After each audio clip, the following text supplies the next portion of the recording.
basically I played 2 exclusive chapters of this game. Does chapters mean characters? Yeah, different characters. So each character, so there's 8, just as an overview, there's 8 characters you can choose from, and that dictates your starting point in the game. So it's like a Dragon Age Origins type of thing.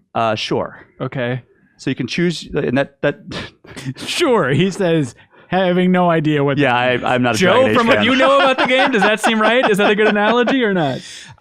I think from what I understand of it, the idea is that you choose from among these 8 characters, and that's sort of where you jump into the story. But then as you progress, it doesn't necessarily mean that you need to play the game 8 times to see what every character's story is. Exactly. As you progress through the game, you encounter the other characters and sort of their story arcs get woven in that way. Okay, so it's like Threads of Fate on PlayStation 1. Sure.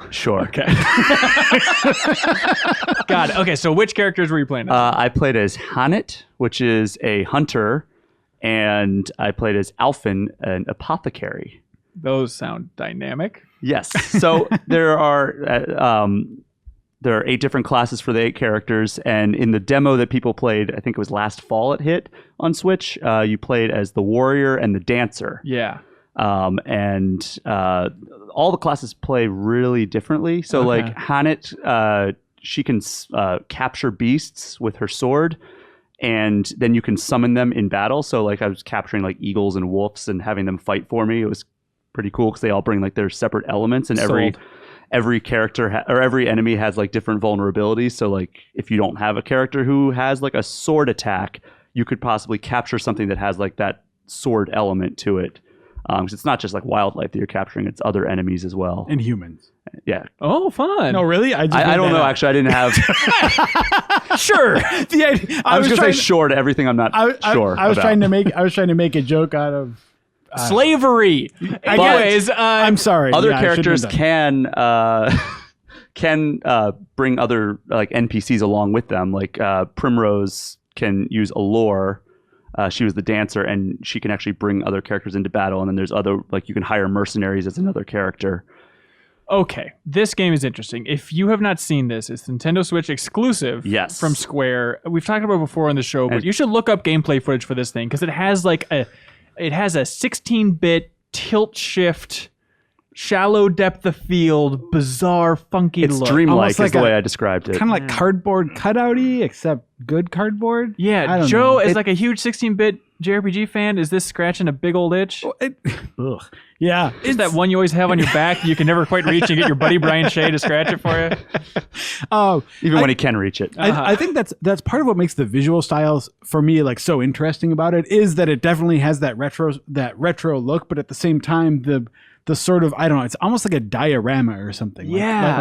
Like that approach to it. HD landscapes with like pixel art characters. Yeah. It's cool. Yeah. So I'm looking forward to that. Also, this is from the same development house that did the Bravely series, right? Yep.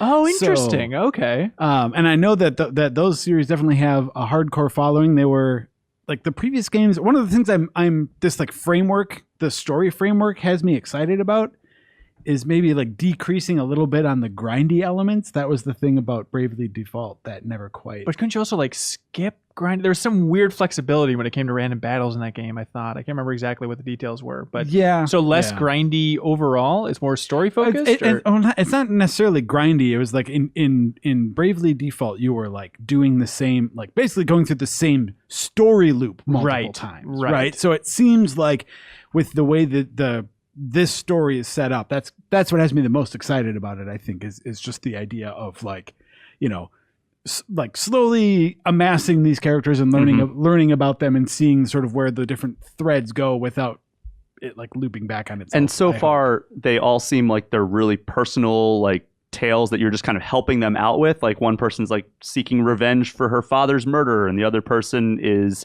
trying to become a better apothecary. And like, been there. Your potions suck, Hanson. Probably. So like, Kool-Aid? it's kind of cool that they're all like these personal tales that like people are just kind of along for the ride with. Like it's not exactly like, oh, well, there's this evil tyrant that we have to rise up and fight against yet anyway. Like I asked them and they wouldn't confirm or deny it. So we don't talk about tyrants. But overall, you enjoyed what you played. Did you feel like you learned anything specifically from your play session that changed or informed you more about the overall game than the outside world knows? I think that I just enjoyed seeing like how the party system works, because in the demo it was primarily like solo focused. I didn't play all the way to the part where people said that I guess if you went to a specific spot, you could actually recruit a second party member in the demo. Okay. But this was like full on 4-person party, which is the max that you can have. And yeah, it was kind of cool to see how the characters play off each other. Like I would have one character, because I don't know if you know about the break system, but like it's like once you hit their vulnerability, like a little like countdown starts, and once you hit that vulnerability enough times, the character breaks, and you have a couple of like free hits at them that do extra damage. And then you can also boost your, like every time you use a character, like that turn ends up charging their boost meter, and then you can choose to boost them like once, like with the little slots that you earn with their turn. So I would like buff my warrior, and then I would break the character or break the enemy, and then boost him all the way, and then use his powerful sword attack, and it would just obliterate enemies. Like the way that you can play off of each other using those different systems in the turn-based combat is awesome. And you also have access to like sub jobs and stuff to you could even additional. Oh man, like, I didn't even get into that. Yeah, so everybody has their primary class, and you can give them a secondary class, and then you can unlock moves within those classes, so that like if you equip the warrior with a secondary class of hunter, then they have other abilities they can do. And that sounds pretty good. Yeah, I'm really looking forward to it. Like I was kind of like, oh, this is fun for the demo, but like once I got my hands on like the full experience of like 4-person parties, swapping out party members, using their path actions, which like the thing where you can allure people or you can challenge them to a duel, and like there are noble, right? Yeah. So like there's noble and rogue path actions that are different ways you can interact with NPCs. Like so you can. And like they each have like a different end of the spectrum. So there's purchase, where you can use money and buy something from an NPC, or steal. But if you get caught stealing, it affects your reputation in that town. So if your reputation takes too big of a hit, the townspeople won't react to you or like do stuff with, like they won't react positively to you. You get the silent treatment. Everyone just quietly turns around when you walk by. But you can go and like, if your reputation gets too big of a hit, you can go and actually like talk to the bartender and pay him money, and he'll spread good rumors about you to restore your reputation. Yeah, that's really cool. Like spread good rumors basically means just buying everyone around, right? Yeah, I'm sure. Yeah, exactly. Hey, this guy's cool, y'all. He's got some good stories about potions or whatever. Check him out.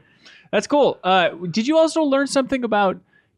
I saw some news story. Passing glance. What is this?